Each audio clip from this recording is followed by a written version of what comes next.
Hello friends, welcome. ഇന്ത്യയെ സംബന്ധിച്ച് ഇന്ന് വളരെ സന്തോഷമുള്ളൊരു ദിവസമാണ്.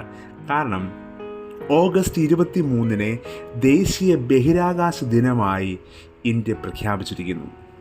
India will celebrate its maiden national space day on August 23 on 2024.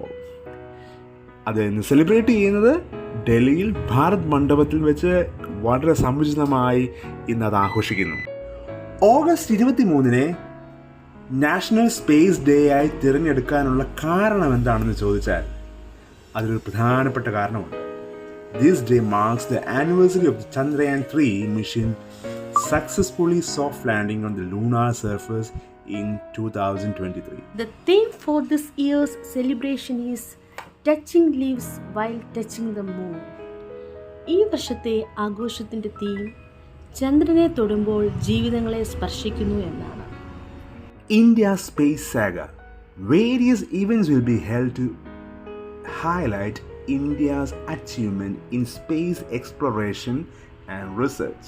ഇന്ത്യയുടെ ബഹിരാകാശ സാഗ എന്ന പരിപാടിയിലൂടെ ബഹിരാകാശ പരിവേഷണത്തിലും ഗവേഷണത്തിലും ഇന്ത്യയുടെ നേട്ടങ്ങൾ ഉയർത്തിക്കാട്ടുന്നതിനായി വിവിധ കലാപരിപാടികൾ നടത്തും. ചന്ദ്രയാൻ ഇറങ്ങിയ സ്ഥലത്തിന് ലാൻഡിംഗ് സൈറ്റിന് ശിവശക്തി പോയിന്റ് എന്ന് നാമകരണം ചെയ്യുകയും ഓഗസ്റ്റ് 23 ദേശീയ ബഹിരാകാശ ദിനമായി പ്രഖ്യാപിക്കുകയും ചെയ്തു.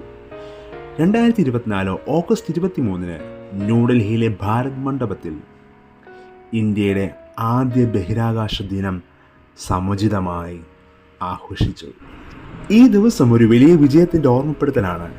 സദേൺ പോളാർ റീജിയനിൽ ആദ്യമായി ഒരു രാജ്യം കാലുകുത്തുന്ന ചെന്നിറങ്ങുന്ന മഹത് സന്തോഷത്തിൻ്റെ അനുഭവം.